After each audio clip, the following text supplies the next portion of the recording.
Hi friends, இன்றைக்கி நம்மளுடைய தோட்டம் வீடியோவில் நம்ம ஆடிப்பட்டத்துக்கு விதைத்த விதைகளுடைய அப்டேட்டை பற்றி தான் பார்க்க போகிறோம்.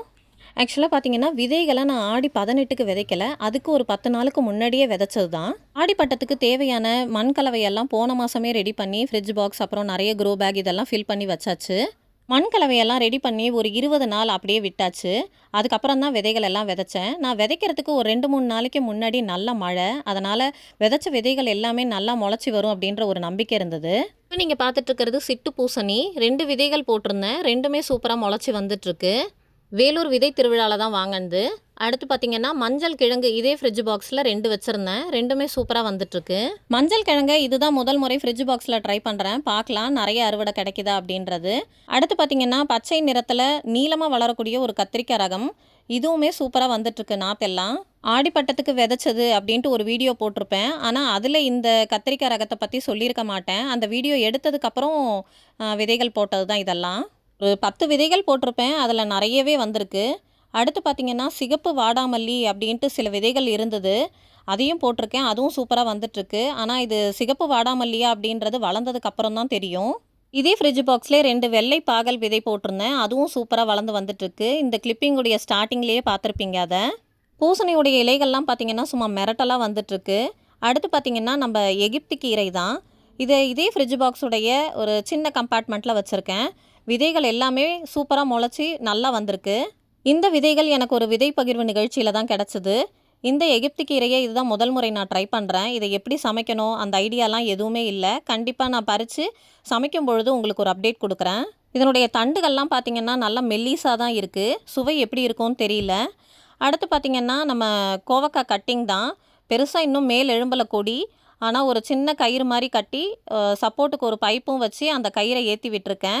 பந்தல் அமைப்பு மாதிரி பெருசாக எதுவும் கொடுக்கல, டெம்பரரிக்கு இந்த மாதிரி பண்ணி விட்டுருக்கேன். 2 கத்திரிக்காய் நாற்றை மட்டும் இதிலேயே வச்சுட்டு மீதி எல்லாத்தையும் வேறு ஒரு க்ரோ பேக்கில் மாற்றணும். ஒரு ஃப்ரிட்ஜ் பாக்ஸில் இவ்வளோ வெரைட்டி வளர்க்கலாமா அப்படிங்கிறது எனக்கு தெரியல, ஆனால் இடப்பற்றாக்குறையால் எல்லாத்தையும் போட்டிருக்கேன். ஓரளவுக்கு ஆனால் எல்லா செடிகளுக்கும் தேவையான சத்துக்கள் கொடுக்குற மாதிரி நம்ம அடி உரம் நல்லாவே கொடுத்துருக்கோம். அறுவடை எடுக்கும் பொழுது தான் தெரியும். இப்போ நீங்கள் பார்த்துட்ருக்கிற கிளிப்பிங் எல்லாமே ஒரு வாரத்துக்கு முன்னாடி எடுத்தது. இப்போ ஸ்டேஜுக்கு இன்னுமே நல்லா வளர்ந்துருக்கு எல்லா செடிகளும். இந்த ஃப்ரிட்ஜ் பாக்ஸில் மஞ்சள் கிழங்கு அப்புறம் கோவக்காய் இந்த 2 வகை தவிர மீதி எல்லாமே எனக்கு புதுசு தான். சிட்டு பூசணி, வெள்ளை பாகல், அப்புறம் சிகப்பு கலர் வாடாமல்லி, எகிப்து கீரை, பச்சை கலர் நீல கத்திரிக்காய், இப்படி எல்லாமே புதுசு தான். அடுத்து பார்த்திங்கன்னா இஞ்சி, இதுவுமே 2 கிழங்கு விதைச்சிருந்தேன், இப்போ நல்லா முளைச்சி வந்துட்டுருக்கு. மஞ்சளை விட இஞ்சி ரகம் கொஞ்சம் ஸ்லோவாக தான் க்ரோத் இருக்கும் அப்படின்னு சொல்லுவாங்க. இது கடையில் வாங்கின இஞ்சி தான், முளைக்க வச்சு இதில் நட்டு வச்சுருக்கேன்.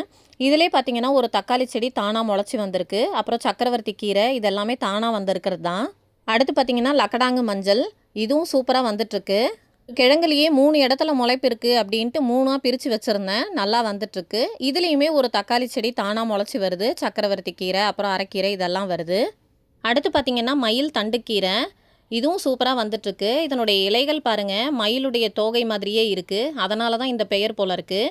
ஆனால் இதை நான் விதைக்கும் பொழுது மயிலுக்கீரை அப்படின்னு சொல்லியிருப்பேன். ஆக்சுவலாக இது பார்த்திங்கன்னா மயில் தண்டுக்கீரை. இந்த வெரைட்டியும் நான் இப்போ தான் ஃபஸ்ட் டைம் ட்ரை பண்ணுறேன். இது எல்லாத்தையுமே சமைச்சிட்டு சுவை எப்படி இருந்தது அப்படின்றத கண்டிப்பாக நான் உங்களுக்கு அப்டேட் பண்ணுறேன்.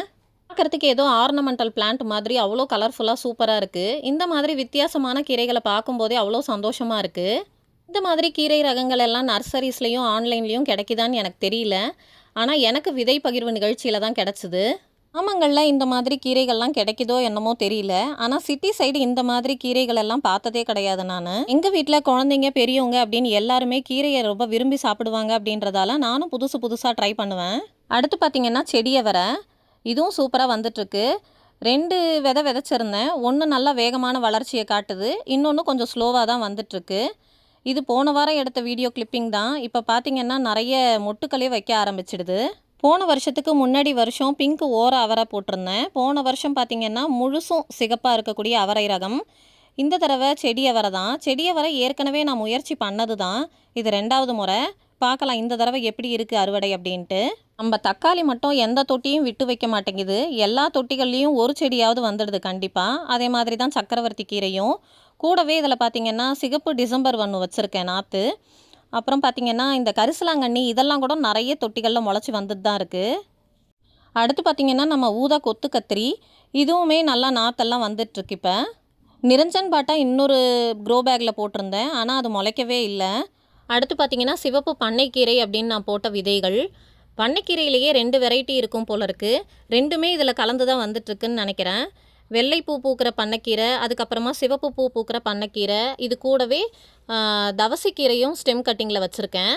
அப்புறம் பார்த்திங்கன்னா நம்ம காசித்தும்ப செடி அதுவும் வந்துட்டுருக்கு. ஏற்கனவே நம்மக்கிட்ட ஒயிட் கலர் இருந்தது, இது என்ன கலர்னு தெரியல, பூத்ததுக்கப்புறம் தான் தெரியும். அடுத்து பார்த்திங்கன்னா மஞ்சள் குடம் தக்காளி இப்போ தான் குட்டி குட்டியாக நாற்றுகள் வந்துட்டுருக்கு. இதை ஒரு ஃப்ரிட்ஜ் பாக்ஸில் தான் போட்டிருந்தேன். ஆடிப்பட்டத்துக்கு இன்னும் சில விதைகள் போட்டிருந்தேன், அதனுடைய அப்டேட்டை இனி வர்ற வீடியோக்களில் கொடுக்குறேன். தேங்க்யூ.